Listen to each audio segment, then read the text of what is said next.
So I would like to invite Miss Carolina Salazar Esquer for our attendance today. Welcome, everyone. My name is Carol, Miss Carol, Teacher Carol. That's how we are called here. And I'm delighted to be here. Super happy. We prepared some material to be shared with you. I do have teaching experience with teenagers, and it has been so exciting.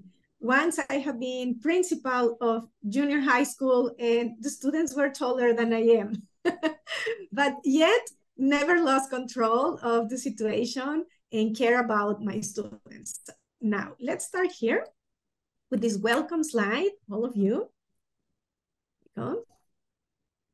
And how to keep my students engaged. When I was a younger teacher, starting teacher, like few months, a couple of years, and I attended conferences and they gave me this little paper, like, what topic would you like to address next time? And I always wrote classroom management because I could learn grammar, strategies, or methodologies, learn from my coordinator. But oh my gosh, the management was kind of difficult for me to understand. And finally, I came up to a conclusion that actually it's a collection of skills from you, from your coordinator, from the material. So it's a collection. That's why I said it's a toolbox. So for the given moment, you can make your own decisions. Feel free to use the chat at any time. Moderators will let me know with little hand or absolutely stop me if necessary. If you see a triggering idea, something interesting, I wish I could be there with you so we can communicate eye to eye, but I think this is fantastic that through the distance we can communicate. I will instruct you later to type some answers to some specific questions because we're going to do activities as if you were in my classroom. There is a sequence of activities that I love. I have been doing in classrooms for so many years. I modify and update, but yet super attractive and successful. Chat box anytime, microphone, let's mute it so we can listen to each other. And New Frontiers, there is a toolbox. It's already the box. You have a fantastic course book with methodologies, with components, with activities, with projects. So what you will need to do is only on how to address them to keep the students engaged and excited about the program. Key techniques will be demonstrated. I'm going to show you graphics, theories, and some authors' ideas and research, but also to share some successfully proven techniques and strategies I have done in the classrooms.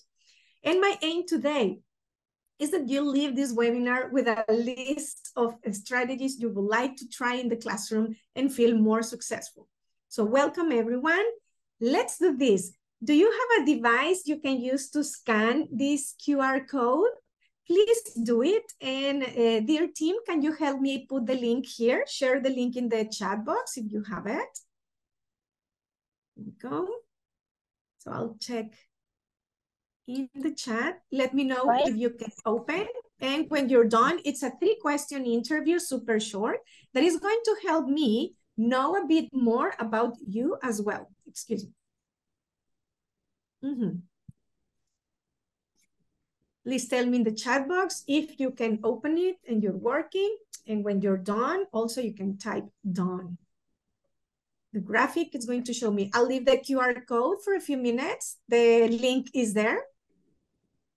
Educators, the link has been shared on the chat box. You can kindly click it. Just follow the link. If you can test that it's running well, I tested a couple of hours ago and it was working well.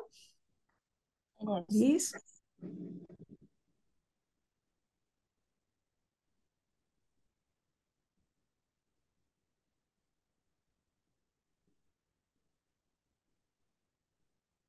Okay, are you there in the interview? Well, it's just a questionnaire.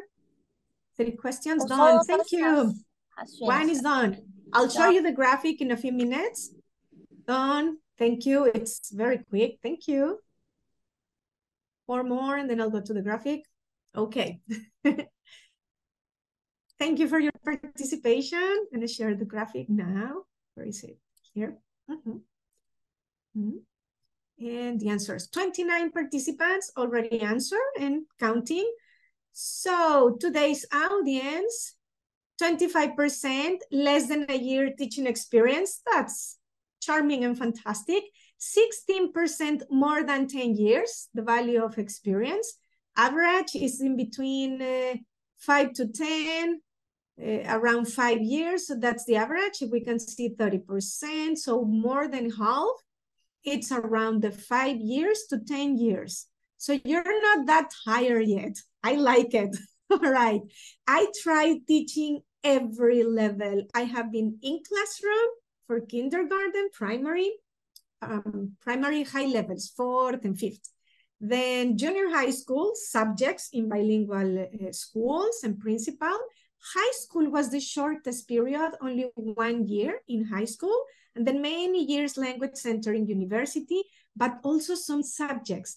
I started teaching arts, dance, chemistry, ecology, and I can remember what else, like from science in university. And then I fell in love with languages and with art and with English, and I devoted all my career to this. So this is your teaching experience. I can see it's pretty even and counting the 5 years to 10.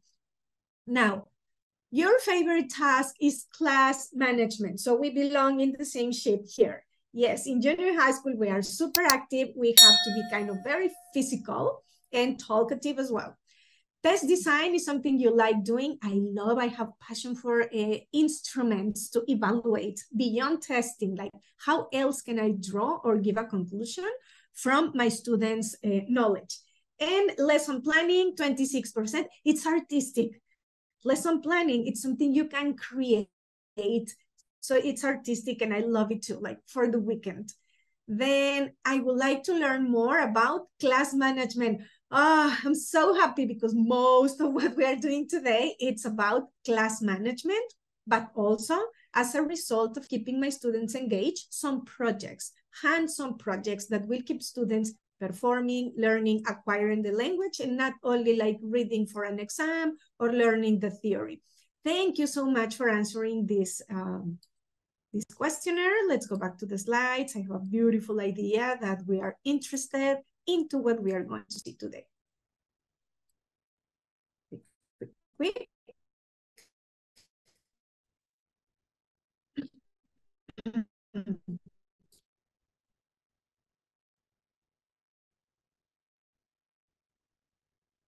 Okay, every unit has a peculiar design. If you have seen the book, and of course you have, it's 4-skill unit balance micro skills, meaning one lesson tackles for listening and the other for writing and the next one for reading. So you do have a chance to perform in a given moment of each skill throughout the unit without being boring. Identify the components and share and discuss implementation strategies. I bet I can leave this room again with many ideas I'm learning for you. My learning style at these days is blended. I use many digital resources, but also paper resources and like sticky notes. All right. So each person has a way to deal with the information. And we are going to learn some theory behind this too. Now, activity 1, it's a classroom sequence. As I said, I'm going to ask you to type some answer. Then we are going to go through some ideas of class management, learner-centered, and mind style difference that we have. When we cope with the mind style of each learner, then it becomes more centered as well. And the use of comics, it's going to be the candy today, and components and unit walkthrough. If you have questions about the book, at the end, we might address some as well, books or methodologies. If you give kids an inch, do you know the ending of this phrase? You can type it. It's a saying. If you give kids an inch, an inch of what? Do you know the saying? No answer? They will take a mile. Exactly. I learned a couple of weeks ago from an influencer teacher I follow in social media, and he was posting this video that he was taught or trained not to be friendly with the students at the beginning of the school year. Can we have Carolina's presentation, like the slides? I'm not sure if I'm allowed to.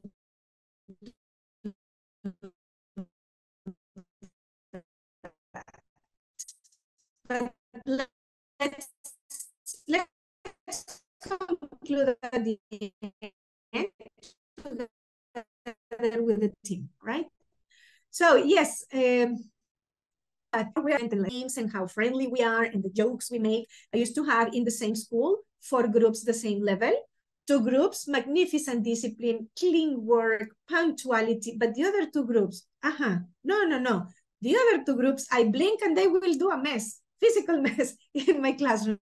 So these challenging groups, these 2 groups, even included the kids of relatives, cousins, neighbors, ex-college friends. So it was this situation with this group of students, this group of teenagers. It was like the junior high school 7th when they are around 12, 13. What a challenge. But at the end, we were all in love. I adore being their teachers. In the second semester, they learn a lot. We improve the discipline, like versus interesting. Many years ago, I had a coordinator. He was obsessed with having fun in the language center. And I'm serious about my job. I'm friendly. I joke and everything, but I'm very serious about learning languages. It can change the life of a person, the trajectory of a person. I deeply believe. So for me, it's so serious that I was kind of offended. No, this is serious. Why having fun? So in between the extremes, I think, yes, we can have fun, yet interesting lesson. What makes it interesting? Challenging enough that keeps me interested, but not so difficult that I feel frustrated, right? So I need to keep a balance to have my lesson interesting. And also, I was watching some videos this morning, actually, about the relevance of storytelling currently. Humans who talk well at every level, who write well and listen well, are extremely successful. They can have employees, they can have jobs, they succeed at school, they have friendly relationships, healthy relationships. So teaching writing, it's something that kind of gets forgotten in some school here in my region. And I push and I encourage a lot to go for the writing programs, the writing task, the writing journal, because this is the way the human, the learner, demonstrate his or her ability to organize the ideas, right? Look at this beautiful box: comics, debate, infographic, spelling games, reports, review, writing a biography. So this is what I mean, like put this in the box, but then, okay, listen, children, today we're making a comic. Start like that. To make a debate, we watch videos, we read articles, we instruct ourselves. Better if we have 2 different perspectives of the same topic. So we understand, this person disagrees because of this, or has done this research, and the other as well. Now we are ready to divide the group and have debate. With this, I just want to exemplify that even though they can sound like interesting, a bit of research from us necessary when implementation. Don't you feel like this sometimes? Like dealing with I used to have in a Catholic school, and we had some prayers in the morning and then the other prayer in the noon, so I had to stop my class, and then some artistic music, Art Sophia, and we had the partitura, like with the music and everything in the English lesson plan. So that made me feel like you have to do so many things in 50 minutes, but we do successfully. When you establish the timing and the routines, kids feel safer. Routines make humans feel safer if it's a well-established routine. Now, when we have to have a change, this breaks the routine, even for you. So I encourage you to break the routine and have some differences. Class sequence. This is the moment I'm going to ask you to type in the chat box the following. Definition. What are human core values? I know you as a country, as a school, as a family, possess a set of particular values, as the national, as the family, as the country, as the school. So can you share with me what will be the definition of such a list or collection, so I can see it here in the chat box? And this, I have done it with the students in junior high school, in university, and the outcome is fantastic. So share with me a short definition. What are the human core values for you? Is it a list, a set, rules? What is it?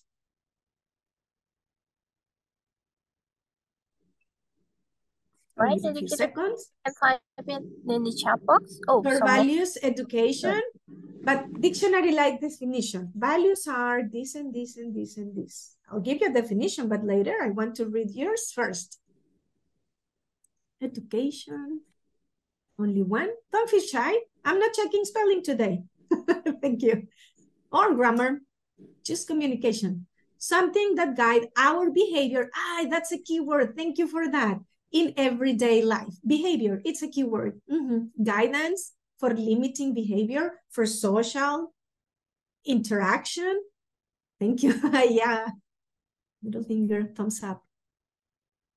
Related to integrity, that will be an example. And creativity, honesty. Let's make the list. We have taught, creativity, give me more, moral, go, go, go. Understanding self, something leading to us to have good social life, confident, moral, loyalty, ability. I have learned interesting things about loyalty recently, these few months. Teamwork, love and compassion, honesty. Perfect. We do have idea of examples. Did you see that we might struggle for definition, but when we go for examples, we flow. Do it with your students too. I love a set of characteristics of human in daily basis, kindness, honesty, care, etc. Thank you so much. Courage. Courage is to take the medicine, not to bully others. That's an example I tell to the little kids in primary. Thank you, thank you. So this is fantastic. Now, with this list of examples, so what I do in the classroom, when the class is large, I was teaching a semester of university and the subject was from 8 a.m. until 1 p.m. all morning, 30 to 40 students every Saturday. So the lesson plan, it had to be something outstanding. So in the middle of the session, I will ask my students to stand up, finding an excuse. In this case, I will say, all students whose birthday is in January, stand up, and they stand up. All of them in February, and then stand up. In March, in April. So I will make a long line, and that is the teams. I started 1, 2, 3, all January is a team. So first you make teams, then you ask for definition. I'm using values, but you can work with definition of many other aspects, and then list the examples. So this is only the beginning, grouping students, definitions, and saying examples at this moment, because if they have dictionaries, paper or digital, they could double check. Now, I encourage a third definition, like, hey, this is my definition, show me yours, and we try to group your ideas and mine. Consensus. You see, so all this is kind of abstract for like teenagers and older students. Great response, thank you. Oh my gosh, let me see this list. Who was the long one? Did you copy paste? Utah? What is it? Oh, it's in ABC order. Yes, what a list. Now, with that long list, the next is ranking activity. Like for you, of the group list, we can brainstorm and write down what will be the most relevant for you. I used to say, respect and honesty are the mother and the father of the rest of the values, okay? There are some that if you observe them really, the rest are result or related. Thank you. Now, what will be the next? Oh, just a second. I have to move something here. We make a complete list. You see, like this brainstorming, and most to least relevant.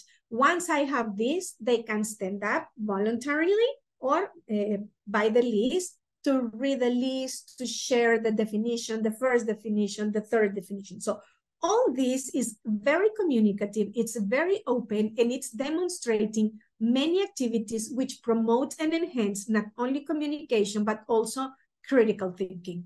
And this kind of activity, the students love it. Has to be short and very well guided.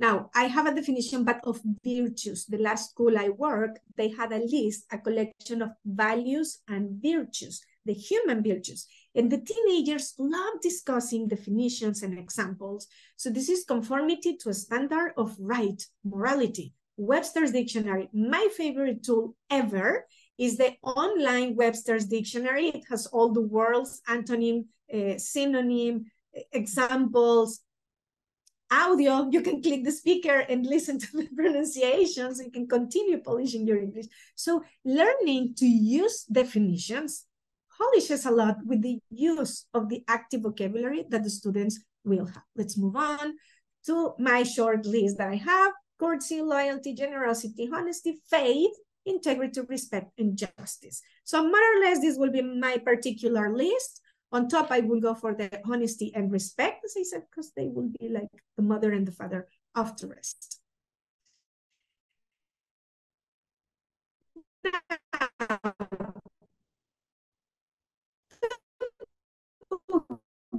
You have New Frontiers, campus, and each traveling, the family, the school supply. So these units will tell you what the discussion is going to be around.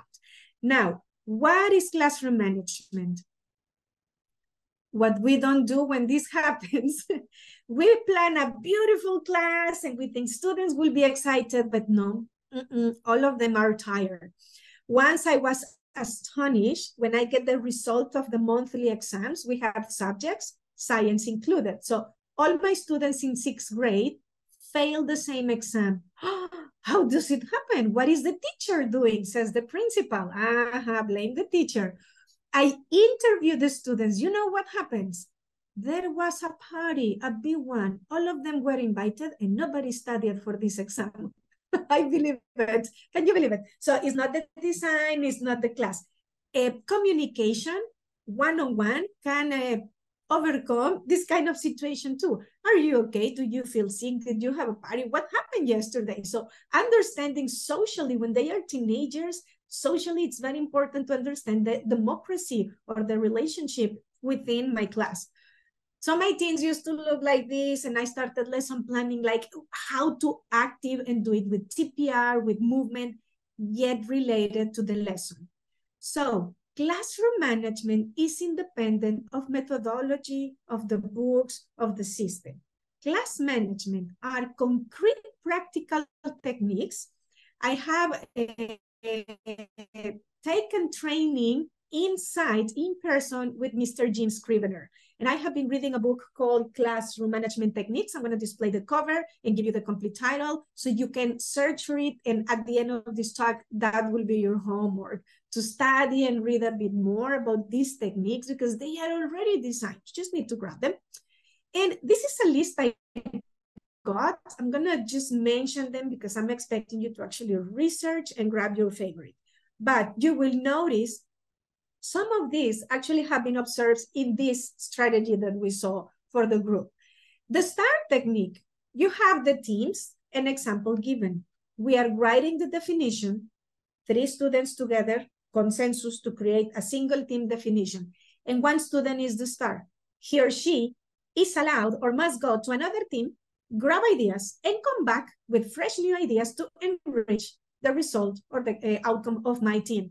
Before reading this article, it never came to my understanding I could do that.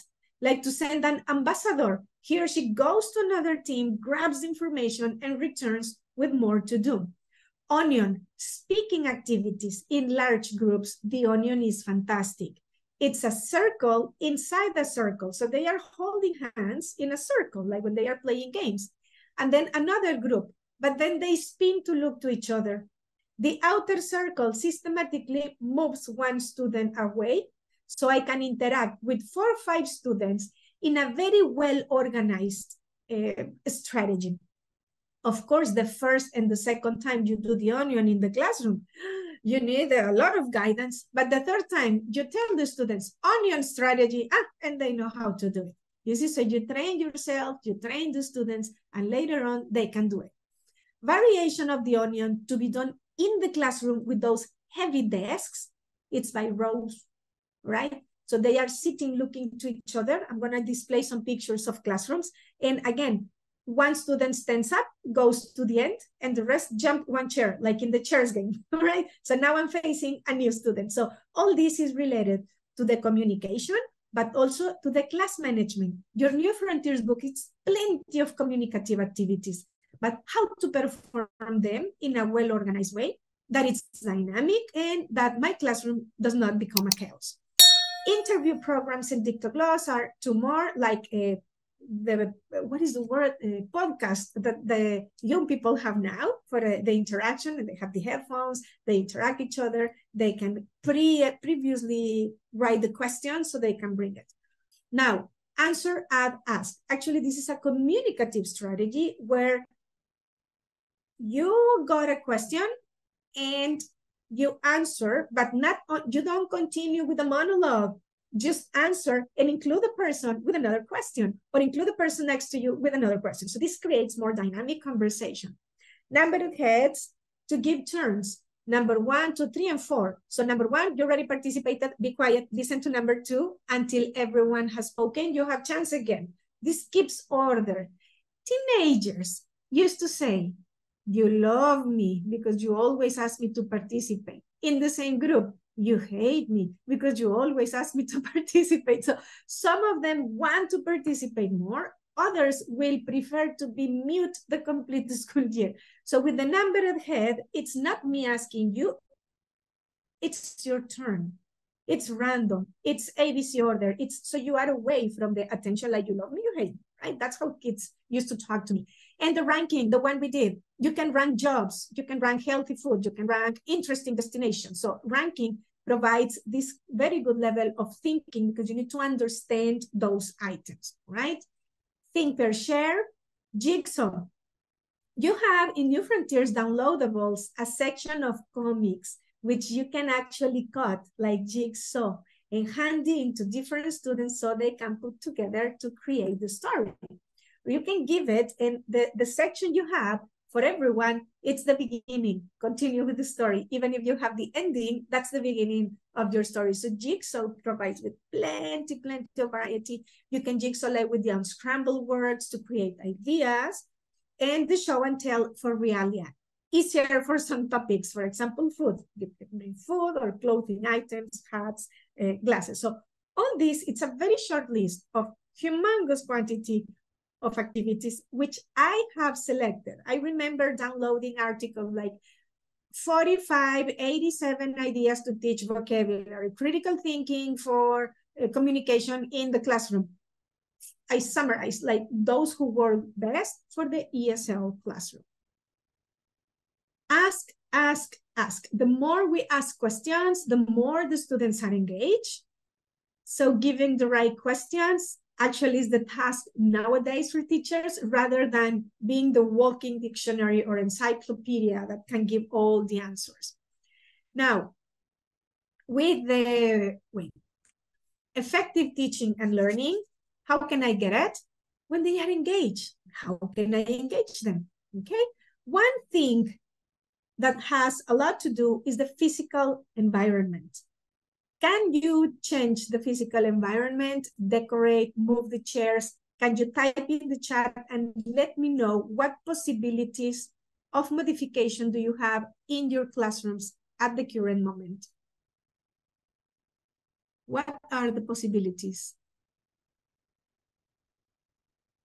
Do you have possibility to modify, decorate, posters, flashcards, moving the chair, bringing an extra table? What is it that you have access to? I'll read you in the chat box. Even turning on off the lights makes a difference. Bringing some perfume. I used to have a locker, and in the locker I had spray for perfume the area, especially after recess, and they're very grateful. Even when they didn't have class with me, they knocked the door. Miss Carol, may we have the Glade? I will lend it to them. So how can you modify the environment in your classroom? The walls, the windows, the desks. What have you done? Arrangement, seat arrangement. Are you allowed or not? I don't have any idea here. The desk. What else have you done? Display. Is there a bulletin board in your classroom? Those with cork that you can display some ornaments or tasks that they have done. The blue chairs classroom looks very like the last school where I work. Moving the chair, turning on off the light, access to projector, that's fantastic when we have access to multimedia, thank you. So I was saying I used to teach and the kids had this kind of seat, like the blue ones. Super quick, you can have the pair work, like working 3, working 4. But also when they are sitting in rows and gradually you don't notice and they have like little neighborhoods. So you have to arrange the chairs again in rows. So it can be fun and very communicative. Usually we change the seat arrangement. We also have green board to attach some stuff. That's fantastic. The color, the picture. And you know what I was allowed in that school? They gave me this water painting and the windows were large and we were allowed to decorate. Like I remember using this masking tape to create patterns. And before the school year begins, I had chance to use my creativity and follow and do some patterns. And I love it. Sitting groups consisting of 4 or 5. There is 1 to students being good at English. And sometimes in a while, I'll give them time to discuss in their group. So the good ones can also teach. Monitor, I'm going to mention that. Jeffrey? Yeah, thank you. I'm going to mention that. Moving the chair, turning off. Thank you. All right, so the physical environment is something, and this is classroom layout for different purposes. More oriented for higher levels, for adults, for teenagers. So according for the purpose. Now, this number 6 looks a lot like the onion. For instance, what if the line looking to the front spins to look to the classmates behind? So you have a complete row of pair work. Then the one in the right runs to the end and everyone jumps 1 seat. That's the onion. It does not need to be a circle. It can be in rows, for it's more typical to have this arrangement in the classroom. Okay. And this one's more for panels, debates, communication.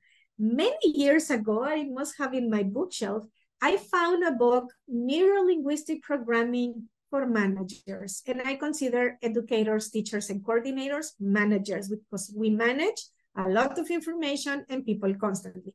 So this neuro-linguistic programming stress a lot, the use of this round table.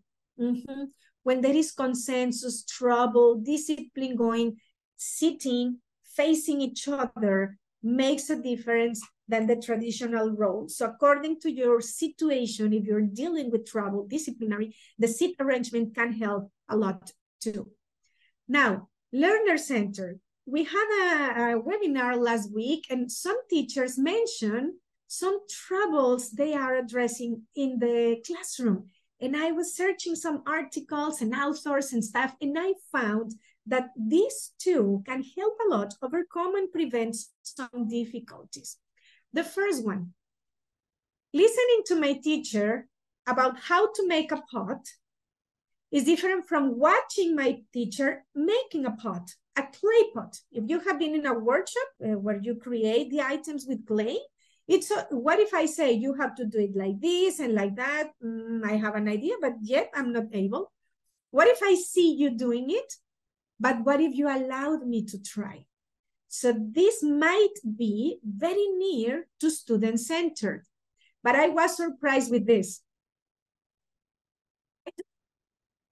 So it will never be student-centered.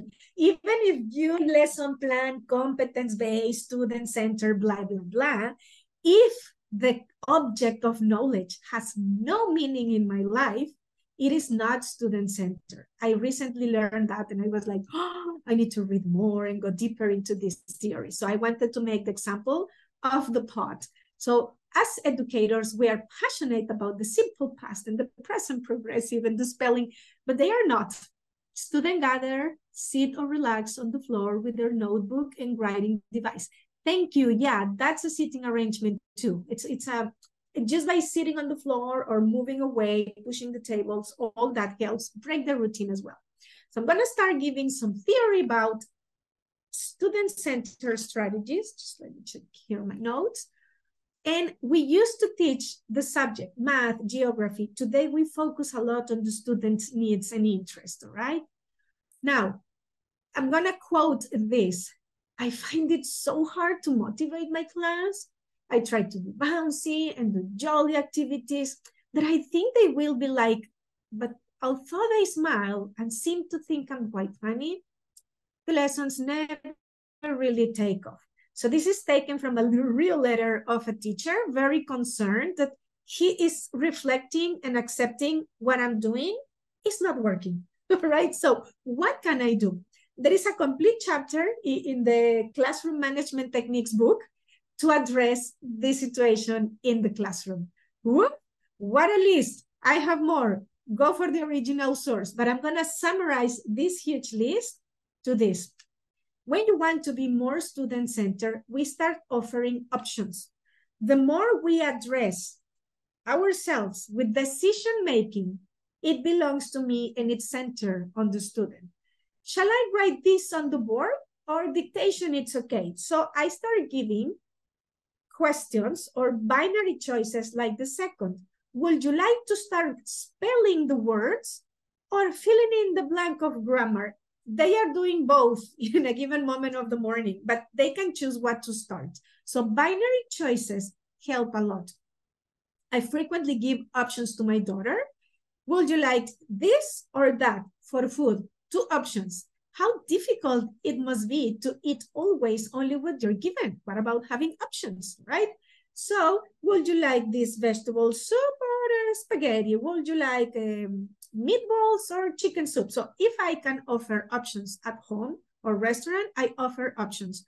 Binary choices, keep the control and train you to observe how the class responds to this. When we start giving options, it's not so easy to do successfully, and it's easy to lose control. So we have to train ourselves. So start small options, binary choices, and then a specific person. Joy, today, for the next task, what would you prefer? Role play or singing? Me, teacher. Today I'm asking Joe. I have a specific reason, but then keep a balance. And another day, ask another student and another student as well, right? So these are some strategies that keep more interest of the students. Listening negotiation. When they disagree, I want to do this, no, that, no, this, because you say, you asked for this. Quiet, respect, round table. I'm going to give the turns to speak. Carol, why did you choose this option?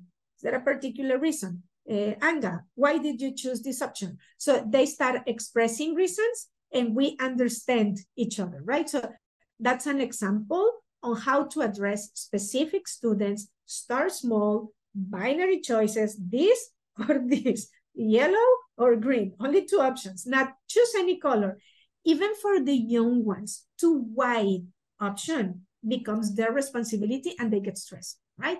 And finally, slowly increase the number and degree how serious the options that they are doing.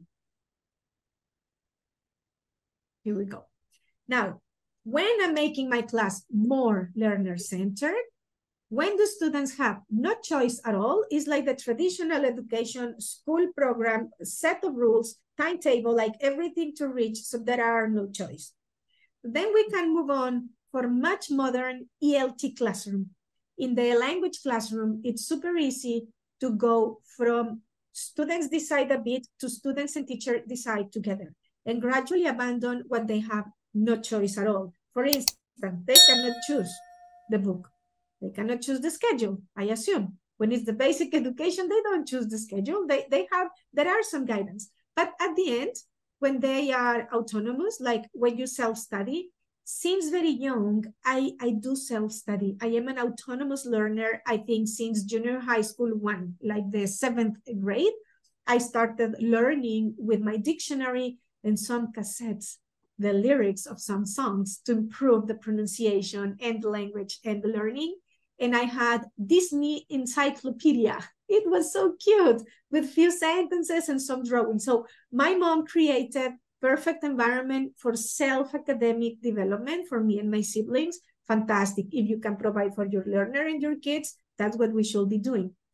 Only learner-centered, kind of for specific schools, systems, or objectives. For us, I think we can attach more for the purple line, okay? Technique, mind style. How do you learn? Do you understand how do you learn? What's your favorite technique to grab knowledge and don't forget it? Can you type it? Is that a technique when you have to memorize and understand something new?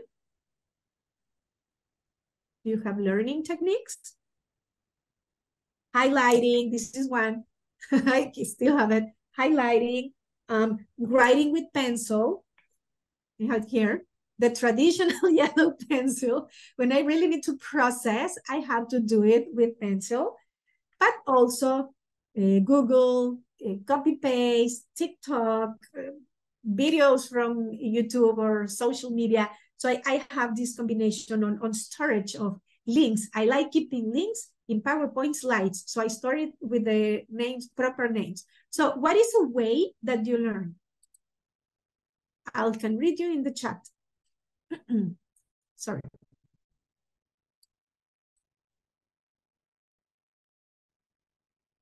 In a new class, how you prepare yourself to learn something new to be taught.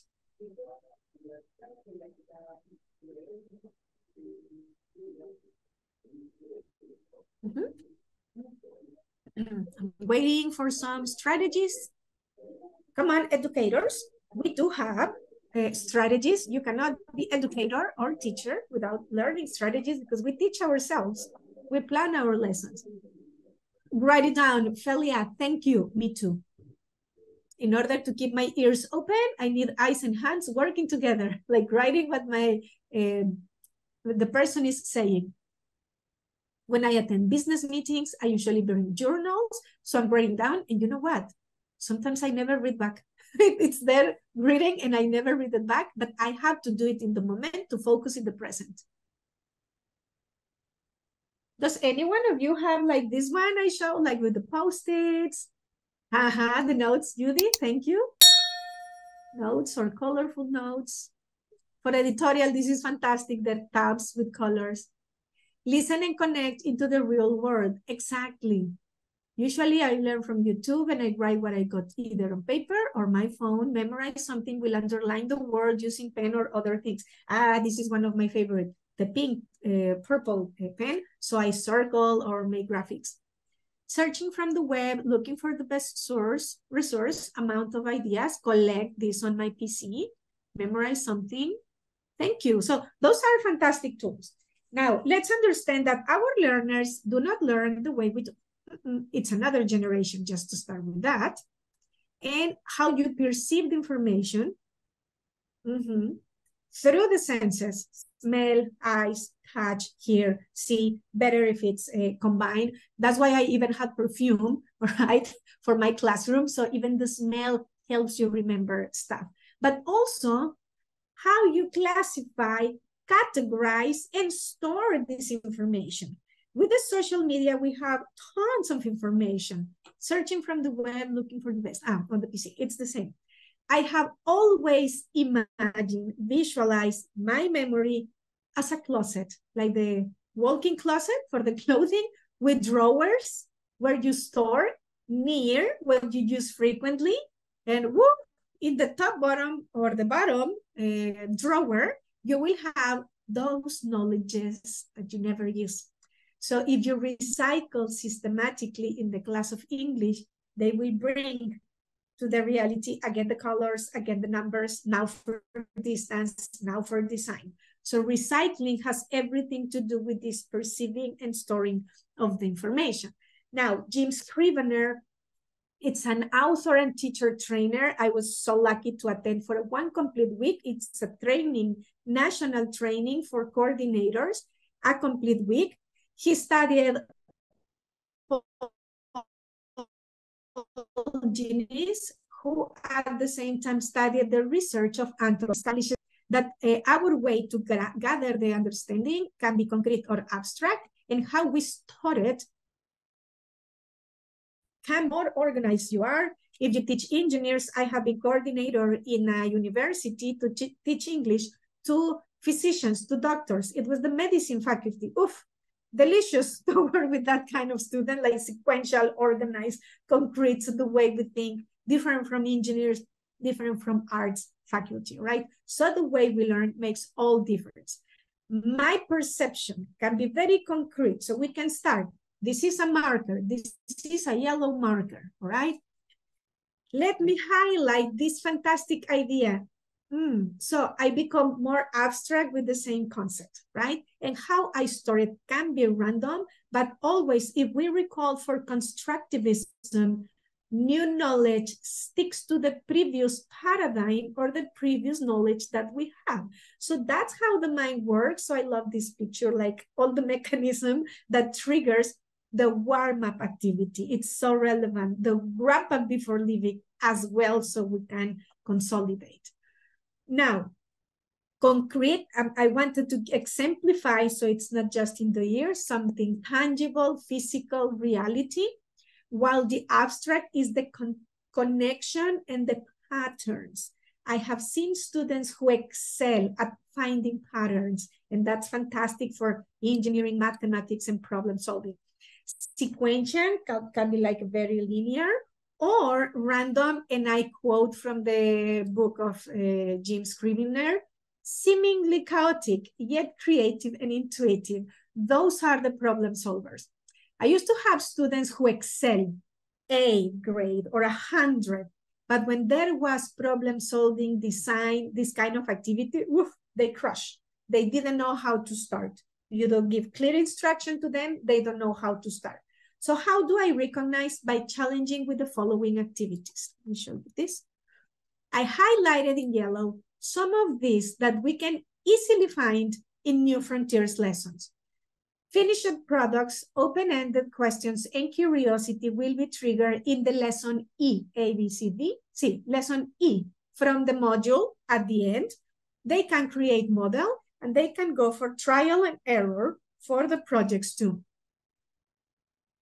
We don't need to memorize all the list.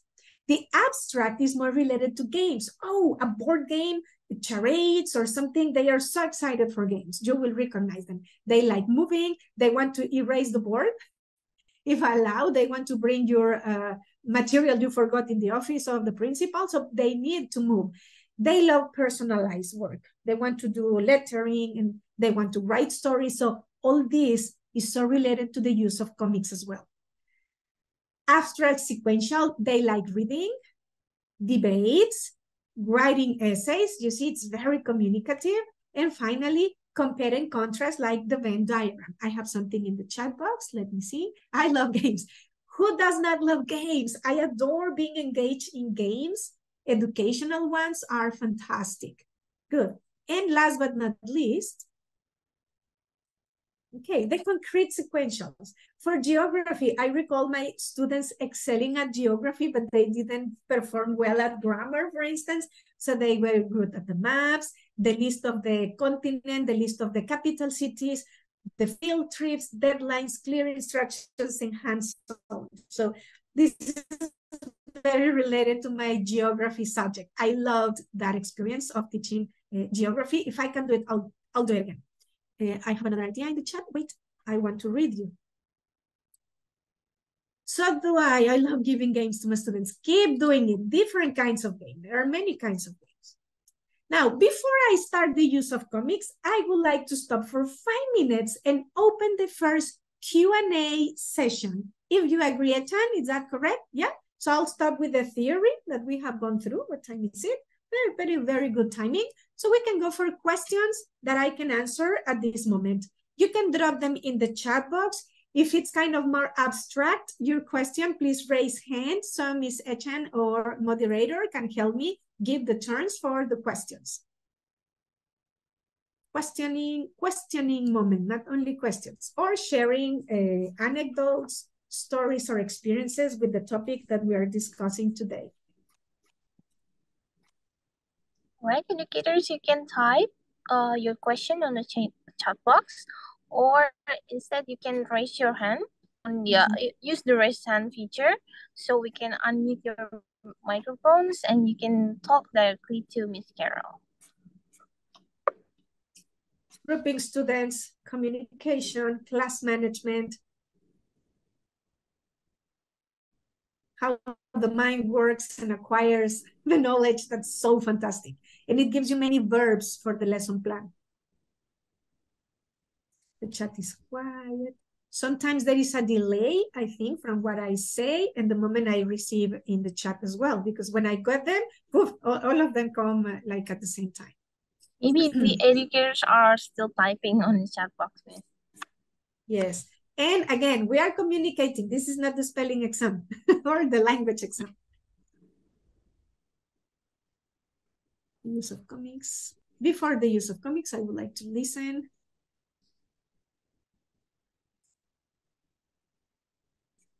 Question, comment, so we can continue with the second hall.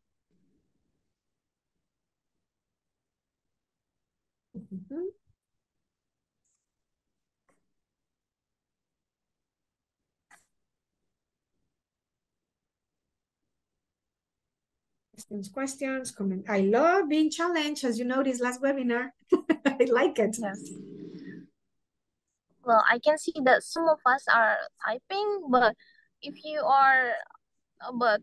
think it takes long time to type, you can just use the raise hand feature and ask directly to Carol. All right.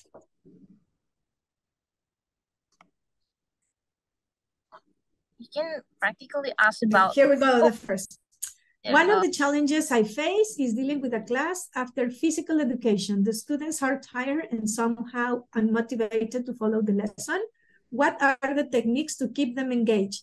I have an answer for you. Let me read a bit of more questions, but what I was doing after recess, go for spelling like something mechanical, fill in the blank of grammar maybe, even though that takes kind of some mental challenge, but go for something mechanical, like searching dictionary for definition, spelling, something not abstract, tangible, as it said before, because they are excited, they are tired. Address them. How do you feel? Are you thirsty? It's better to grant some minutes to have water. Well, I used to be dance teacher before teacher of English, so it was easy for me to go for a stretch. Take a deep breath and the hands down, put the hand in the shoulder. So I had them like choreography, all of them following something physical. When you give a chance and you ask, are you ready now? Chances are more of them are willing to pay attention than, okay, physical education is over. It's my class, pay attention, like this kind of arrogant attitude. No, we have to lower the filters. So, are you tired? Let's breathe. And then exhale and touch your shoulder and now the knees. So you relax them a bit. Start with something not demanding, maybe reading aloud, reading in sequence. Remember this activity where some students read a sentence until the period and they continue. So I like that question because I bet other educators are struggling with that. I'm going up. The PE, next question. For some parents, games sometimes give negative perception. What do we have to explain to them?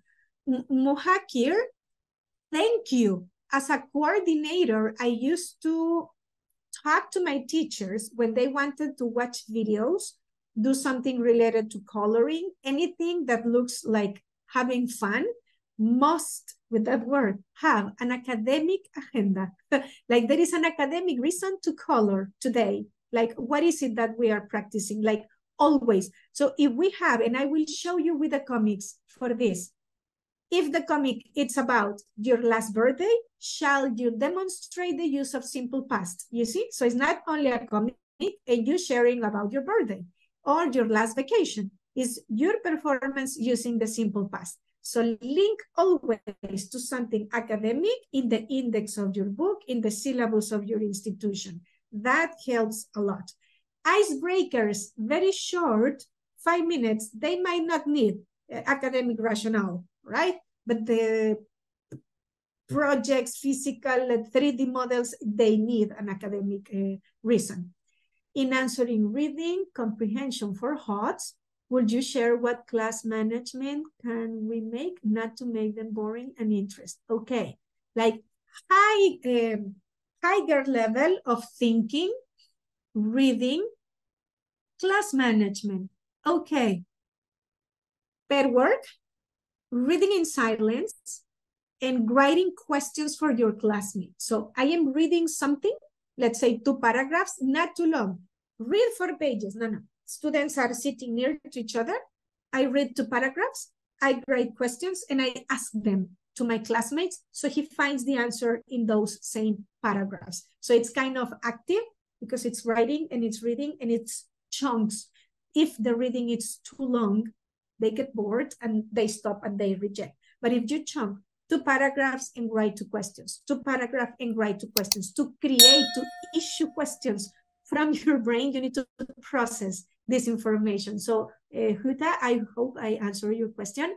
How we can manage the student that really active and sometimes they are bother other students. This is one of the discipline. You need to work very together, very near, close to psychologist, if available, coordinator, principal, parents, like similar rules everywhere.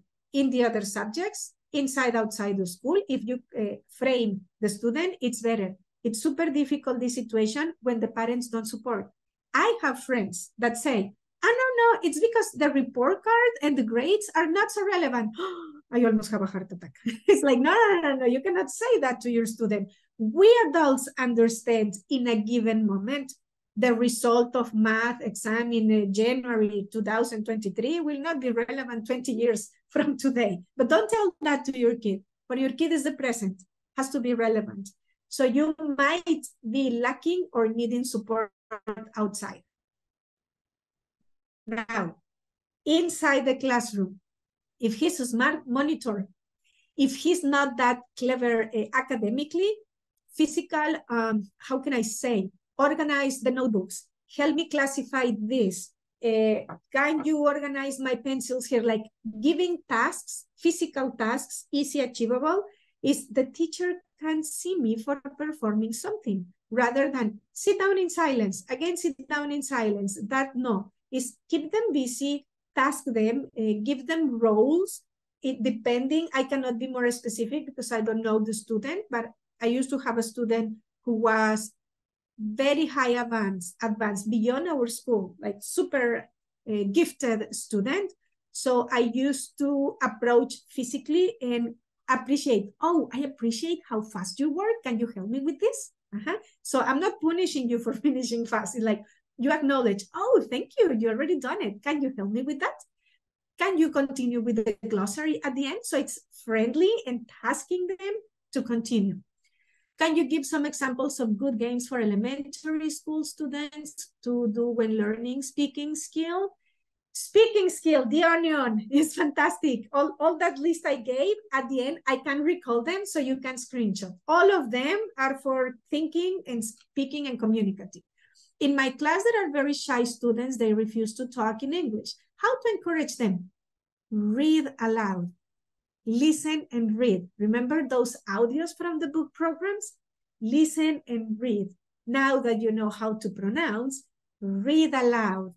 Choral reading. I don't know if this is familiar to you, when all students or many students read the same paragraph at the same time. So I get used to producing the sounds in English. So before challenging for speaking, especially if they are shy, these techniques, listen, read aloud, read together with my classmates. It's like a warm-up. So now I will be more willing to talk.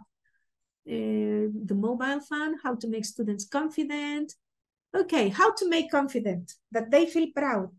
Feedback, assessment list. Like before they perform, you tell them what will be assessed. So they feel successful already. They know they have accomplished. That helps a lot. Thank you. Creating interactive games. Fast learners are excited, but not with the slow ones. They are more into having no idea to start. Hence, I sometimes have to make a differential material. Yes, you can have neighborhoods. I created neighborhoods when I had like a very big gap, like in between the very skills and the other.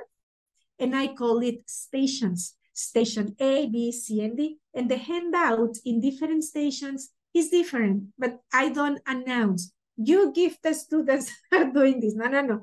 It's like stations, right? So in the station of the very clever ones, I challenge hard. This is misspelled. I need this larger, correct this, I'm more strict. And the ones that are struggling, I support and I provide scaffolding. Like, why don't you correct this? Can you give me a longer sentence? So if you are doing activities, you can have stations and they are doing similar things, but within neighborhoods. If the physical environment allows, that works fantastic.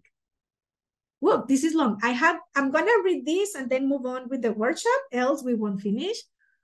All skills and components in English are important. I think everyone, each of us agree with this. Let's say, for example, if someone is good at grammar, they are interconnected, absolutely. However, I find it difficult to make the students aware of the importance of learning grammar. They are teens. It's like grammar smells like mathematics or physics or engineering. It's in context. If you're so remember, there is my passive vocabulary and grammar and the active one. So provide the most context for passive, so they do get familiarized with words like if, would, and this kind of word, even though they don't master the grammar rule. So yes, it's important for us teachers, but for teenagers, it is difficult. Drilling, games, the jigsaw for the grammar, the jigsaw. So when we cut the parts of the like white paper with the punctuation mark here. So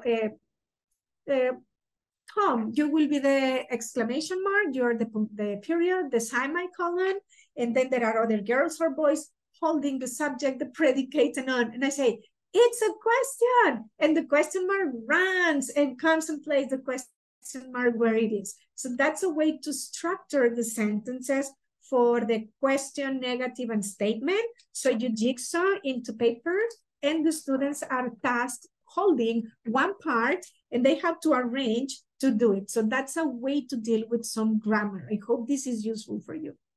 My question is how to make sure understand. I have one special case student. She cannot write.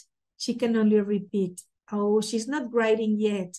You know what? I'm not specialized on this. Luli, my friend, will give you fantastic insight. She's a psychologist with a specialty in this kind of education. And we used to send with her. She was within the school, and she has like mini classroom to help students with the reading, learning, or when they don't know how to behave and follow the rules. So you need, if that's a special, you might need professional help within the school and maybe the kid outside. Less challenging, chop. With chop, I mean cut, and only one segment, only 1-2 sentences, it's enough, and move on, like less pressure to build up the confidence, right? The use of comics. Let's continue.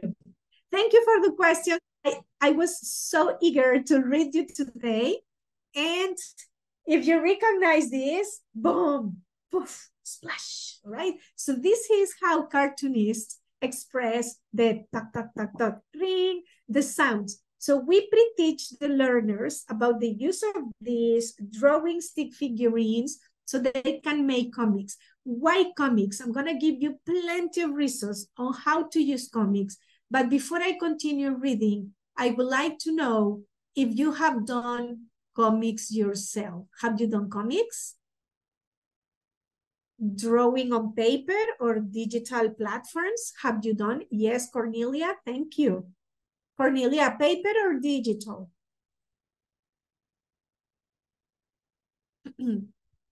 Digital, oh, fantastic. Not yet. For students that like drawing, yes. Of course, there are humans, and they happen to be learners that don't love drawing. Keep it simple. Basic shapes, text, dialogue, not yet. All right, I'm gonna walk you through a system that anyone can follow to make comics, but the aim, don't forget it, and this is related to one of the questions. The aim of this comic is to demonstrate mastery or command of one of the grammar rules or one of the topics that we are learning. So they have to apply. Some of my students don't like drawing. They don't draw.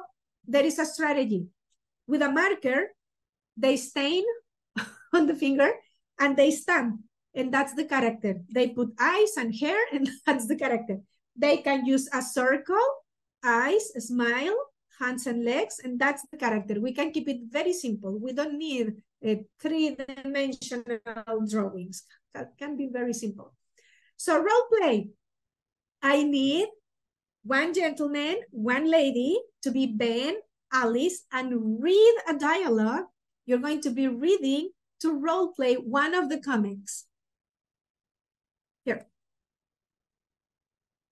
To volunteer, Ben and Alice. So I need one gentleman, one girl. What we are going to do is this. We are going to read this story. Who wants to help me? It's pretty short.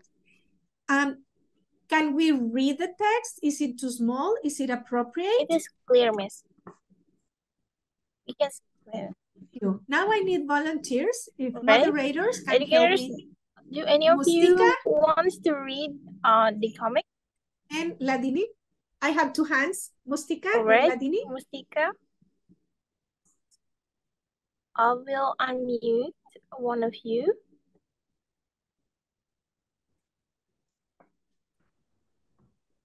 Okay, now you're unmute.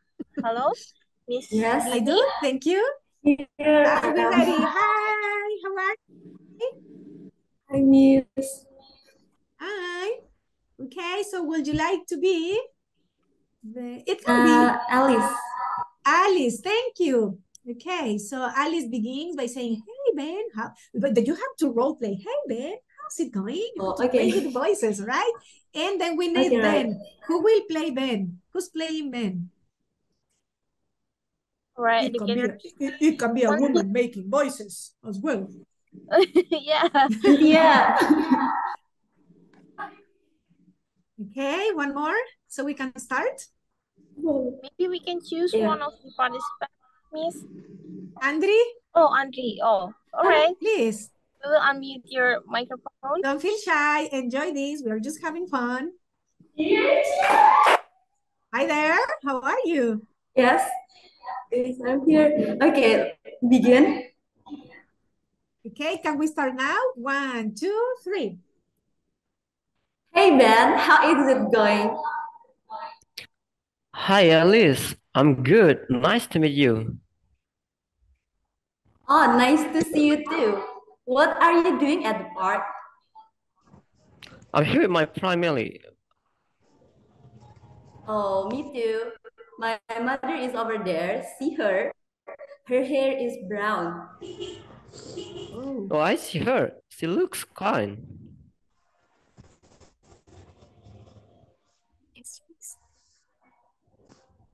Maybe we cannot see it at the bottom. Yes, she is from Alice.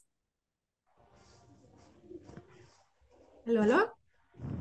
I think she lost the connection. Hello. She lost the connection, right? Yeah. Okay. Hello, hello? Yes. Okay, Ben, you can continue. I came with my mom. Ben, I came with my mom. Right? All right. Technical issues, no worries. Thank you for participating. It's always good to read 1, 2 times before reading aloud, but this is like live webinar. So thank you for the participation. Can you notice the topic? Physical appearance. As we said, it always has a reason, an academic reason, and something beyond just coloring and conversation. The story continues and such. Let me move it faster. And there is the other relatives. And at the end, it's like, where is your grandpa? And I wanted to notice this. Splash. Onomatopoeias are when you ring, blah, tuk, tuk, tuk. So they do have it here. And the grandpa trips and falls to the pond. We have to help him. He has like a duckling on the head. They tend to give like funny or twisting something for the story at the end. Now, your students are used already to read comics. We want to encourage them to write and draw the comics for project and for portfolio. This is one of my favorite stories in New Frontiers, the one the kids travels through the space and time and they eat genetically modified food. This is one of my favorite. So they had tonana in between tomato and banana. Adorable, fantastic moment to play spelling bee, to bring realia. So this is another activity I will challenge you. Are you familiar to this? Find Wally. I'm gonna display a poster with creatures from space. And you have to find a creature with 4 arms and hands. Can you do that? Four arms and hands. Are you ready? When you find it, let me know. Here we go. Find it, find it.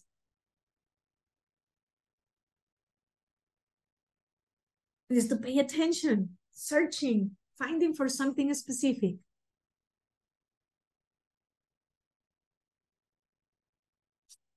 What do you think? Can you find it?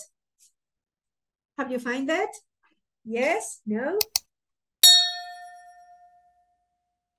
You can type done in the chat. Where is it?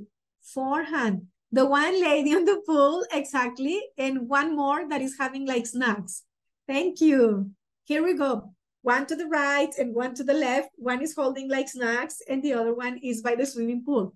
Now, after challenging kids to do this, those who finish fast can start drawing in a class begin this kind of searching activity. Search Waldo or search Wally. And when they finish doing it, it can take a complete week. You have 20 minutes, start drawing, right? Hey, don't draw on my screen yet. Someone is drawing. Ah, there's another one. 1, 2, 3. No, but that's 5. The one with the single eye, that has 5. All right, so we can challenge students to do this kind of poster. Portfolio. When we started with the communicative competence base, we said, do projects. There is a process. I promise to show the process. Academic aim, clear guidance, scaffolding, but the portfolio provides chance to do similar project again, where I can excel and perform best. If you give me one single task, one single project, that's not portfolio. Portfolio demonstrates progress. So let me show progress with this little comic. This is primary 1. It's the example I have. Primary 1, post-COVID. She learns to read and write in a tablet during 2020-2021. When she comes back inside school, this is like the 2nd month, I think, or 3rd month, and she's challenged to write sentences in primary 1, the 2nd semester of primary 1. Can you notice the spelling? Once upon a time. So the spelling, it's incorrect, but sounds more or less. This is a bilingual program where they learn 2 languages simultaneously to read and write, and parents are required not to interfere. Do not interfere, trust us. So that's what they do. So once upon a time, and there is a story about vegetables that are going to the park. They go to the park because one of them wanted to fly. What do you feel when you're in the swing? You feel like flying. So she's demonstrating like, dear friend, let's go to fly in the swing. They get tired and then the wrapping up of the story. Then go to sleep. Bad spelling, bad grammar, no problem. This is a very good example of beginning, appropriate for the level. The teacher marks in yellow, you need practice, and corrects the spelling of once upon a time. Good. Second chance. This is about the zoo animals, the same student, but I want you to notice ONCEUPON, once upon a time. Other mistakes will be found, but the one in the previous one, I'm learning how to open and store it. How beautiful this is. What do I want to stress here? If you ask them to write a friendly letter, 2nd chance for a friendly letter. If they write an interview, 2nd chance for another interview. So find a moment in the school year to progress through the same project, right? So the lion wants to eat the giraffe, but at the end, it happens that they are cousins and it's not eating the giraffe, they are hugging and they are friends, and happy ending. I was very happy, and it's like everybody. The spelling here, it's so much fun. So I bet if you correct with the pen how to spell everybody, B-O-D-Y, the next time she's learning and reading and being exposed to the language. I love the flip technique where they fold and put the character so when you open, it pops. So it's not exactly as the previous project. If they draw a comic and a comic and again a comic, it becomes routine and boring. So we provide the hint of variety, maybe with the flip. How do you like it? The example. What do you think?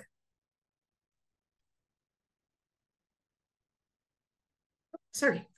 Many ideas on why to use comics. How's my timing? I barely have time to finish this. Okay, here. They are fun, they are interesting, any level, since kindergarten, they can do comics. They don't like drawing, they can do comics. There are videos, tutorial videos on YouTube you can follow, and they give the strategies on how to sketch one day, how to draw onomatopoeia another day, how to make the panels. So you pre-teach how to make a comic before challenging the learners to provide a comic which is portfolio. Pre-teach will be the key ingredient here. Why use comics? Look at the blue letters. This is the ultimate goal on education. Process, understand, and remember. Who does not expect this or desires this for your learners? To process, understand, and remember. Sorry. The very first time I used comics, it was for the universal history class in a bilingual junior high school. Geography, history, English, many subjects. So I was thinking, what can I ask my teenagers to do for the Roman Empire? It was the fall of the Roman Empire. What brings this fantastic empire in history to a downfall? I created a worksheet. It was mute. Teacher didn't give instructions. All instructions were on paper. I did do a strategy to group the students. When they are grouped, they have the history book, all the materials, task is there. I monitor and answer concrete questions. If they say, teacher, I don't understand, I cannot help, read carefully and ask a concrete question. It can be, teacher, the comic is 5 panels. Teacher, the comic is in Spanish or English. Teacher, the comic needs to be colored. Specific questions, yes. So it was breaking with the routine. Even the students who behaved worst were engaged, quiet. The classroom has been never as quiet as this day that I provide a project with the instructions on paper. It was a fantastic experience. So this is why I bring to my webinars and conferences about comics. I'm gonna skip this because it's theory, so we can go to the workshop. Option for digital, Make Believe, Speakstone, Witty Comics, Storyboard that.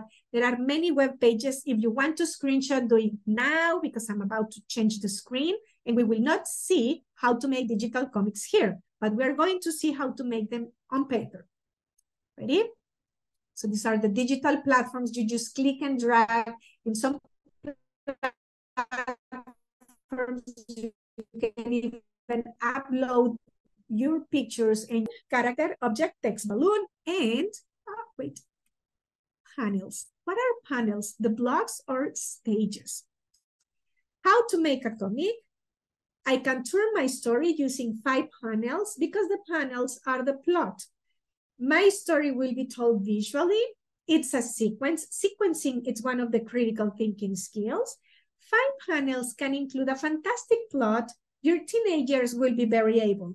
If we talk about younger kids, it can be first, then finally, right?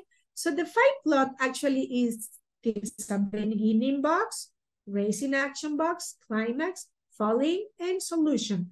So I outline or bullets 1, 2, 3, 4, 5, and I decide what is happening in my comic in each of them. 1, as I can see. 2, I start sketching. And 3, detail, and then very important, publish, display in the classroom, celebrate with them, fantastic work, provide evaluation or assessment tool before, so they checklist. Is there a title? Oh, I forgot the title. Is it signed by the author? Is it including 5 plot?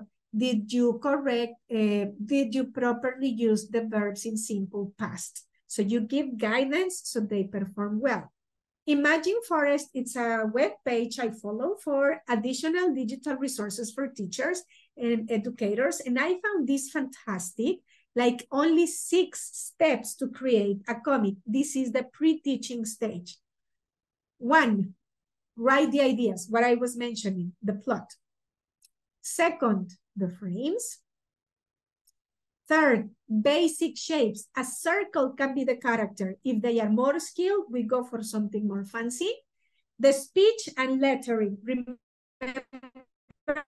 when I'm saying something aloud, there is a triangle pointing to the person. And when I'm thinking, there are bubbles. Detail, like clouds and trees, demonstrate it's outdoor. Furniture and windows demonstrate it's indoors or inside the house.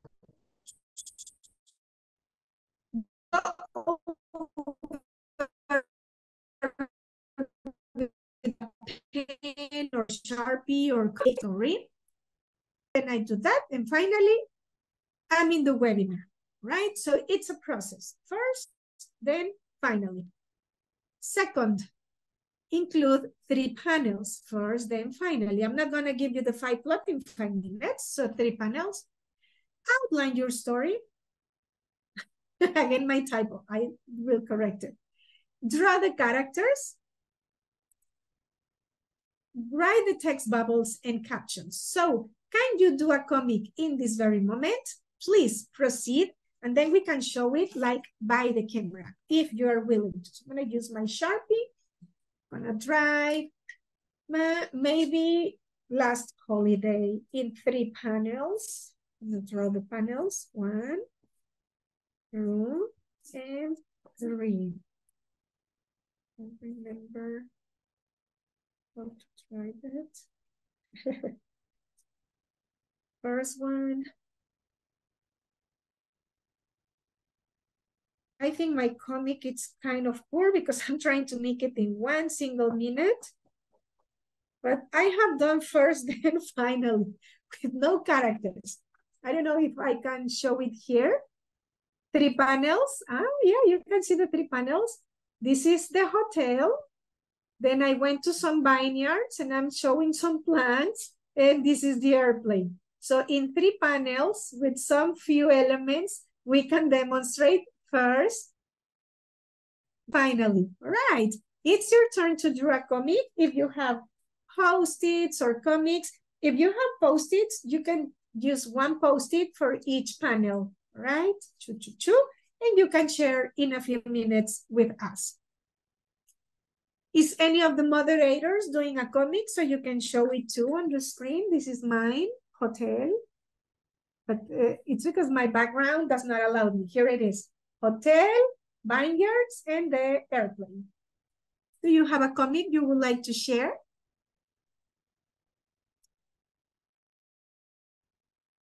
Join. People are still joining. Fantastic. Welcome if you're joining. We are drawing a comic. Any person since kindergarten is actually able to draw a comic. Or let me check my timing while you're drawing. 24 here. Oh, fantastic. I'm gonna stop sharing to correct my typo. So we are drawing a comic. Of course, only if you want to. It's not mandatory. Would be fantastic. Correcting 1 misplaced letter. First, then finally. I'm correcting. First, then finally. My soul is in peace now. There is a saying here like, oh, it hurts my eyes when there is misspelling or extremely bad use of the grammar. It's like, oh, it hurts my eyes. Here we go. The use of comics. The first question session was fantastic. I hope we do have some minutes at the end. You display now your turn. drawing, please let me know in the chat box so I understand you're not running away. We have 111 guests at this moment. Thank you for attending. I'm super, super happy. 111. Especially thank you for attending during the weekend. Okay. You can draw characters or main stage. Someone text me here. I've created the digital one. Hope it's good. Thank you.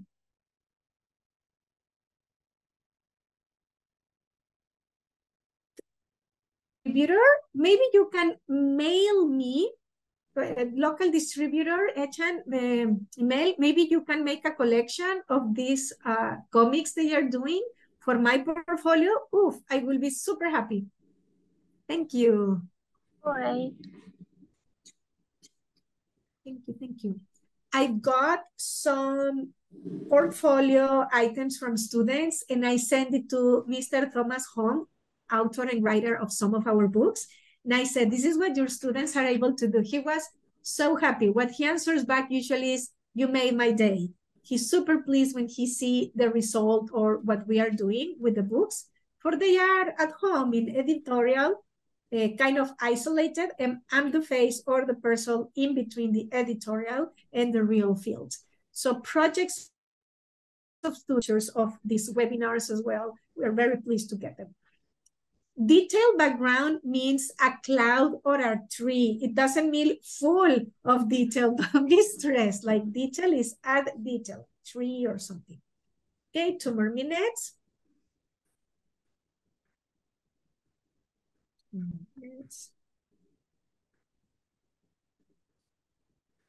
Can we reach with this kind of task? Everyone, kinesthetic, auditory, those who are more artistic and like drawing, those abstract, all can be reached with this. Of course, respecting, oh, sorry. It's been rainy and I get allergies. I'm sorry. Good. Who's done? Type done in the chat box. And later, we might be able to open the cameras and display by the camera the drawing so we can screenshot. Who's finished? Is anyone finished?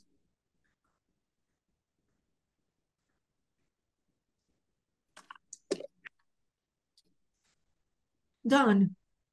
Raman, thank you. Oh, that's so cute. Just click. Did you do your math homework? Thank you. That's so cute. She shared by the chat. Want to screenshot this? Excellent.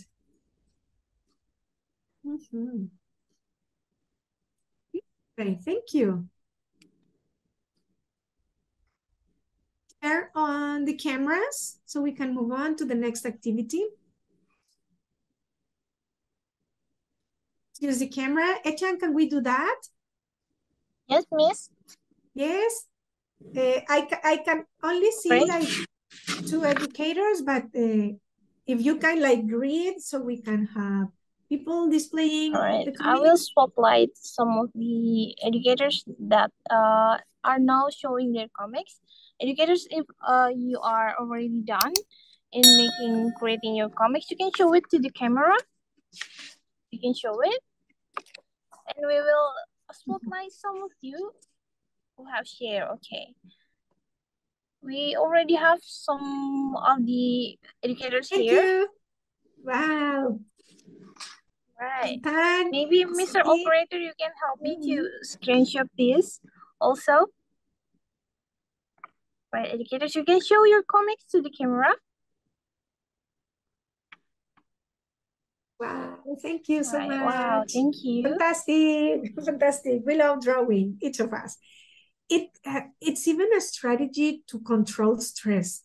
So when students are anxious, drawing is something great. And you know what? Sometimes we even draw something going on like bullying or lack of confidence, communication, struggling at home. One kid was drawing himself many years ago. Remember those core video games? And it was just a rectangle, some lines, and the kid playing video games, because I said, draw about your last holiday. So this kid didn't travel.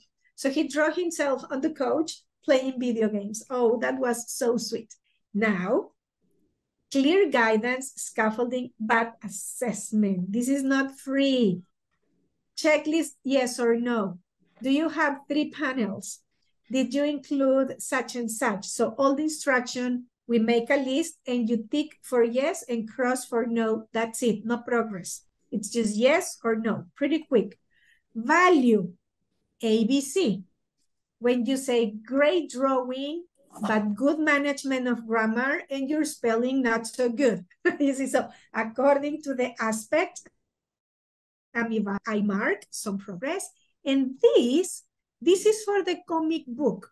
Additional to digital comics and additional to paper 3-5 panels, they can do complete books. When it's a large comic, it deserves the rubric. It goes home, it goes to the backpack of the student, so he clearly understands how it will be graded if he fails to the quality of such and such characteristic, right? So this assessment can be a complete webinar of 2 hours. We can continue working a few months later if I'm invited, like testing, evaluation, and assessment as progress. This deserves a lot of study. Now, how to make the book? It's larger. The process of creating the book is pretty similar, but it needs this. You fold more papers, fold them, so we can create the pages, right? You staple or stick, and this can be a midterm or end of school year project, and they can start working, let's say, January, February, March, and deliver in May. So this deserves cooking, slow cooking, right? It will take plenty of weeks and months so they can go for the complete plot, character, coloring, feedback, etc. It's a fantastic project, demanding. And this is an anecdote I can share. This is not the comic, but one of my geography students came with a tiny project. Let's say all of the projects were on paper, and she gives me this tiny, tiny little card, and I say, Danica, what is this? Okay, I grabbed the evaluation checklist, and she accomplishes with everything. It was funny, and she said, I'm boring, so I wanted to be creative. And I said, thank you for being creative, and thank you for observing all the characteristics. She was graded 100. Okay, so that can be. I have mentioned so many strategies, so many techniques. We have witnessed some of them. You have, or we have to get really good at 4 or 5 and perform and edit and adapt to the current need. Don't feel stressed that you need to master all of them. How can I avoid chaos in my classroom? You have mentioned in the comments earlier. Give a map, outline the lesson.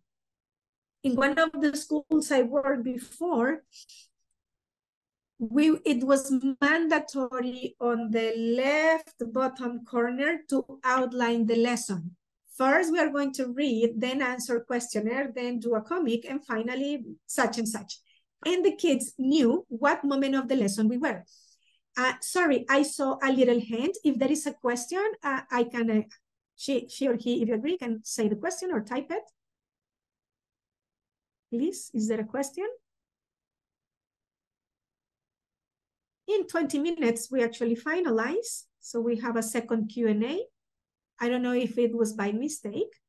Maybe because it looked kind of intermittent, isn't it? Maybe it was by mistake. And second, have monitors. Monitors help you control, right? Keep them tasks. Those students who have a sprint and stand up constantly, task them to organize the school, to do this, to call the roll, to do some easy to achieve tasks. That helps a lot. Components and unit walkthrough. New Frontier Sample Unit. This is a fantastic book with a beautiful balance for reading, listening, speaking, writing, and at the end, a project. Every writing lesson, in this case, letter D, can be transformed into portfolio item. Each of them is a candidate, let's say. You can expand to beautiful projects, not only the project, but also in writing, there are beautiful tasks, also in speaking. Speaking lessons frequently include charts or graphics that they complete by interaction. This can be transformed into a digital infographic or a drawing or a chart that they hold, and there is a speech production in the classroom. So don't miss any opportunity that this beautiful lesson layout is providing you, so you can bring the best of performance of each learner.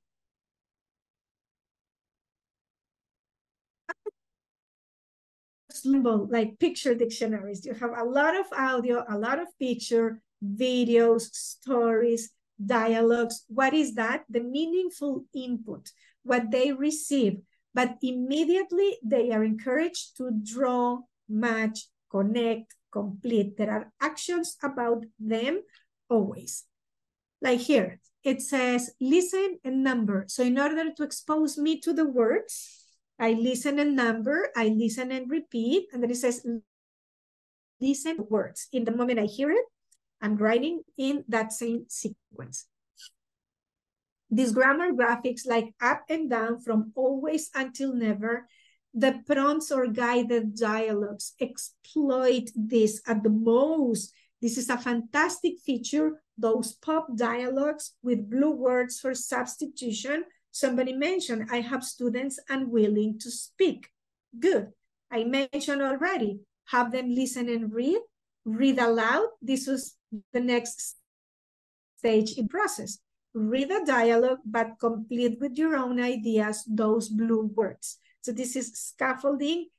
For those who like speaking, this reading, it's kind of more, how can I say, it's easier.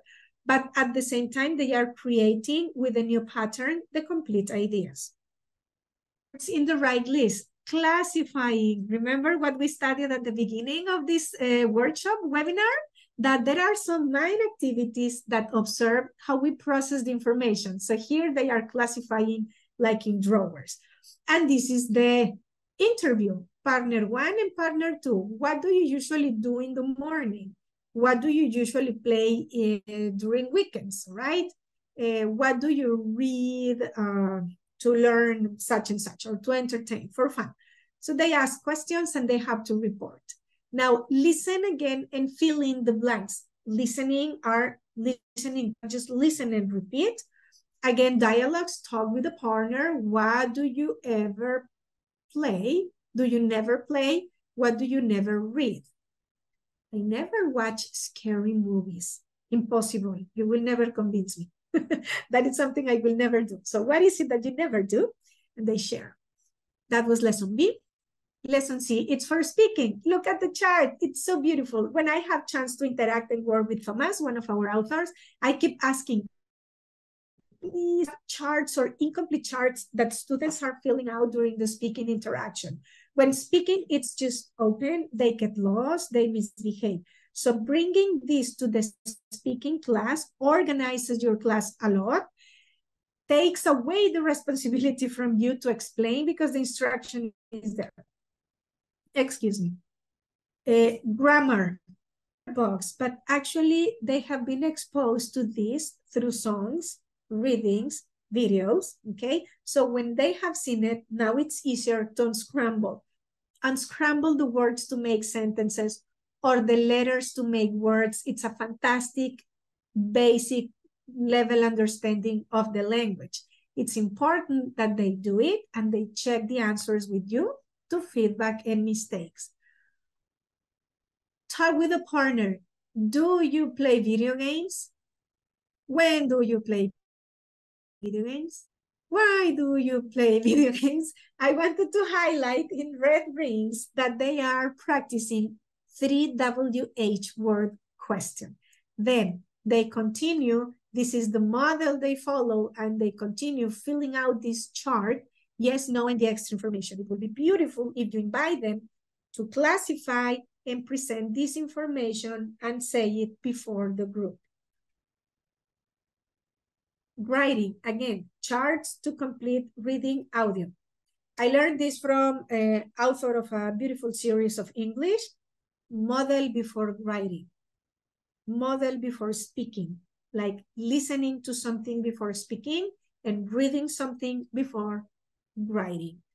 When I have to write something, I randomly find something similar online so I can check the format, learn from others, and then I start. Without models, it's quite difficult from scratch, white piece of paper, and then start drawing. We need to provide models. Like here, read the email. Guess what they will be asked to write? An email. So first read an email, then you write the email. In the park, usually play tennis, take photos, so they organize this and they will send email. Well, fake projects. Write a social media post about your weekend. But notice they need to use certain specifics of grammar, like first, then, after, before, because they are using kind of plot as we did with the comics. So this project easily can transform to the use of comics with New Frontiers. This is one example. Here we go. There is the comic. I think this person lives in the airport, in the terminal. And this is what they work in teams. Another sample comic. I love this comic. If you haven't seen it, I will just summarize. The cat is lost. Max, where are you? So we can play inferring, like, guess who Max is? Because when they start watching the video, they don't know who is Max, right? Downloadables resources will help you. Example given, I said jigsaw activity, onion activity. So I have the strategy, but the strategy is just like the scaffold. What am I going to do? What are the students performing with this beautiful class management and class physical arrangement? Here you have plenty of vocabulary lists and videos and the comics and all the material that you can bring to support, downloadable, and then print and bring to the classroom. Example given, this is the online resource, Classbooks English, and the downloadables, we find them here. Final test, teacher's guide, tips and ideas, etc. Transcripts looks like this. Play making voices. Didn't we enjoy role play? Okay, reading the story. So they can do this. Hand in the transcripts, have the students listen, have the students read in silence, and then have the students read aloud and making voices. Answer key for you, for your convenience. The teacher's guide, it's so beautiful with the aims and the vocabulary list and all the step-by-step guidance. Work test, unit, midterm, and final. For my taste, too much test. It's too many. I will transform sections into quizzes or handouts or practice or reviews, and then create one single exam that fits exactly with the school philosophy. That's what I will do. But good for you to know, look how much material authors and editors have provided for users.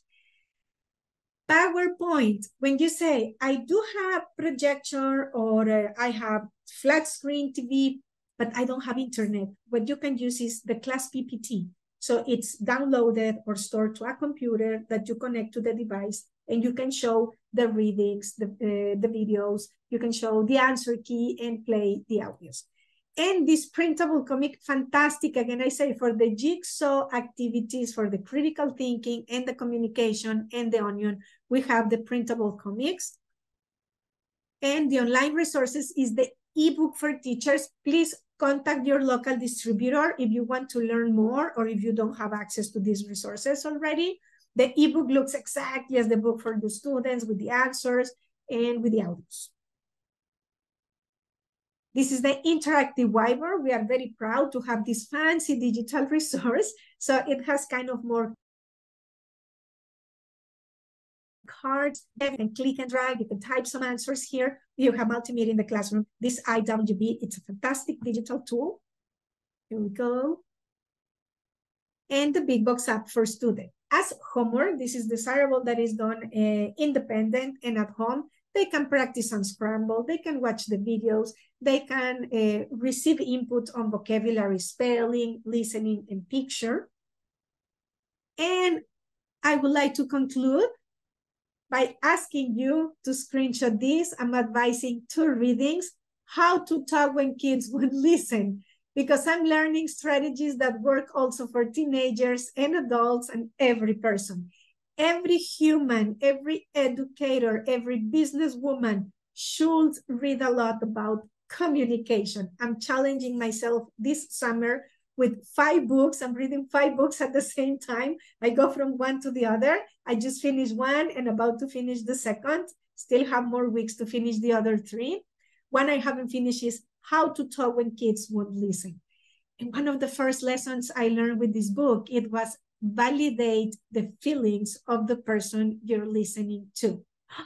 It works for adults too. How do you feel when your mother, your husband, you tell them a problem, they say, don't worry, I am worried already. And you say, don't worry, he's trying to make me feel better, but he makes me feel worse.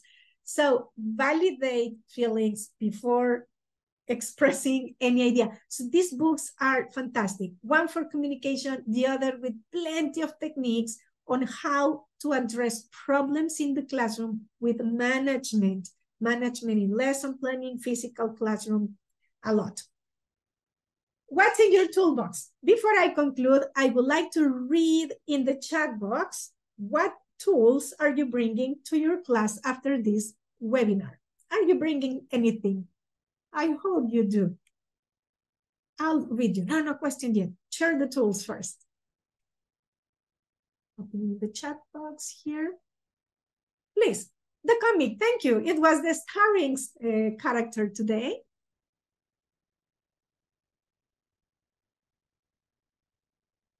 The flashcards, thank you, of course. Many ways to use flashcards. The book, of course. Comics, the use of comics, you will adore, bring it, and be kind to yourself. The puzzle and the jigsaw, be kind to yourself.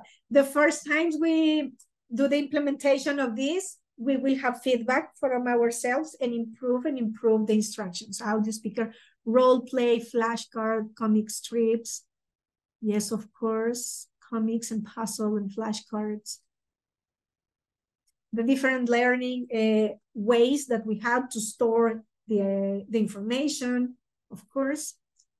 And if you have any question, comment, or feedback regarding this webinar, very much appreciated. Thank you so much.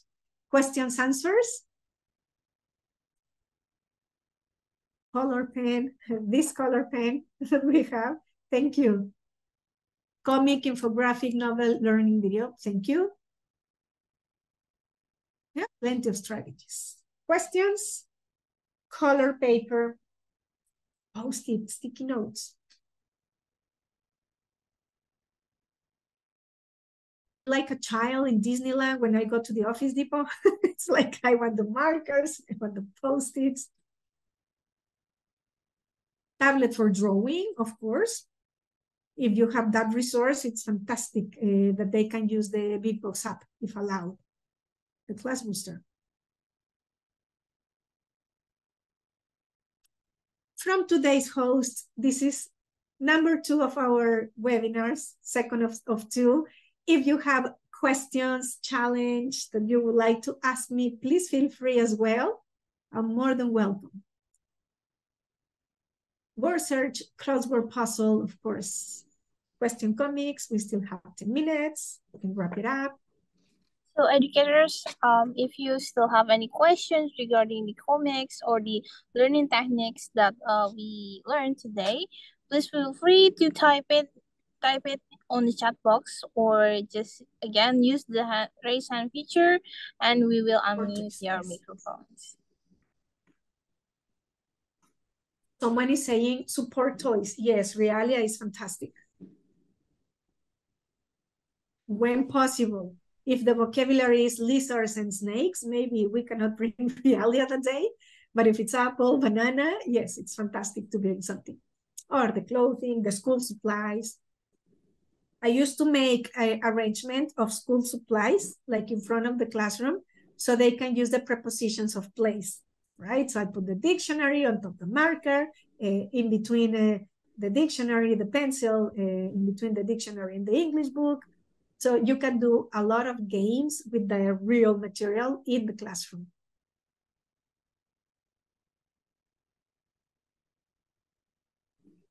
101 guests. Thank you for attending. Thank you for your time. Are there any hands for opening for allowed questions? I don't see hands, but feel free. Feel free, don't be shy, educators. You can just raise hands and ask your question directly. Well, usually they type in their question first, so it takes quite some time, and then later on, when we have a little time left, the questions are going to come. Yes, I harvest all of them. And I think there is a delay because there's pretty good distance in between us at this moment. Yeah. So usually there is a few second delay. There's one on the chat Tricks box. to teach different level of students. In my class, half of them are good already, while some others are very basic. Cornelia, thank you. I mentioned stations. You can Google for that, stations in the classroom. It's a bit related to Montessori as well, that when you have a material, they can reach and they can decide. So yes, if it's so different, divide in teams and provide opportunity to make mistakes for those who need it and challenge those who are skilled. It's not fair either for them, the very skilled, to be waiting or to be finished and then reading something or coloring. Upload the comics you create during the previous activity to WhatsApp. Thank you. If you can, if I can reach those comics, it will be fantastic.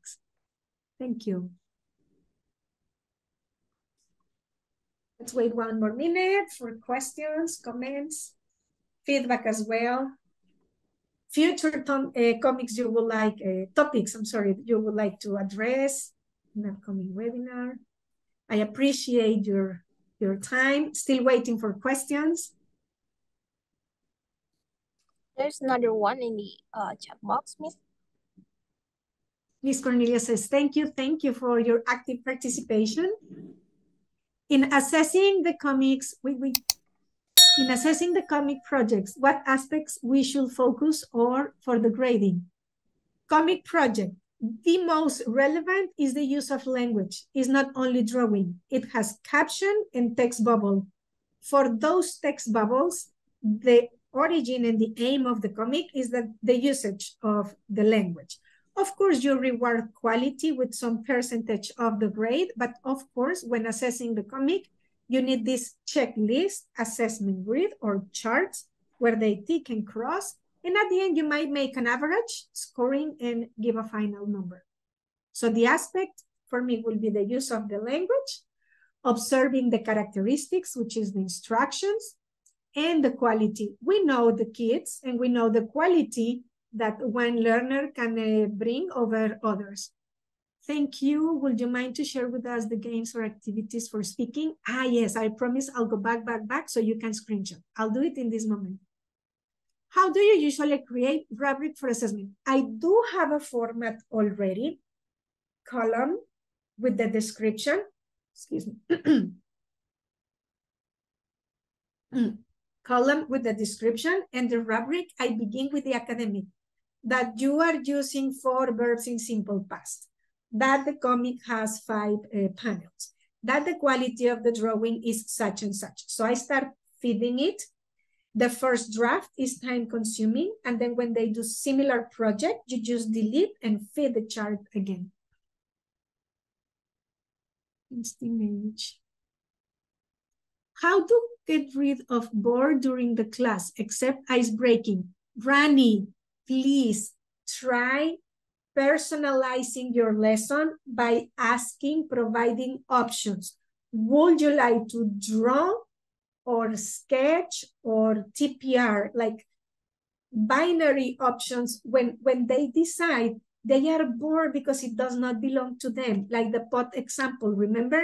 Even if I put the hands in the clay, I'm bored because I don't really mind about pots. So exploring interests and needs of your students might help overcome this boredom. Is teaching English good if using 30% of L1 and 70% of target language? Okay, This is a harsh question. It depends on the school philosophy. If I am owner of the school, L1 will be allowed in the first levels, not in intermediate and advanced. No, no L1, because they are waiting for you to translate. So if I speak only English to a person who speaks no English, he's not understanding. So the challenge needs to be systematically, gradually increasing. If I own the language center or the school, I will allow a bit of L1, the first language, in the first levels, level 1, level 2. But some language centers and some bilingual schools, there you use the L1, you're fired. So take my advice as that first the school philosophy and then what they are saying. Miss Ethan, I'm going to go back to the screen of activities so they can screenshot, okay? All right, thank you. Give me a second. We still have like 4 minutes, so I'm gonna run through the slides. Keep the question coming in. What are the slides? Is it here? Here. No.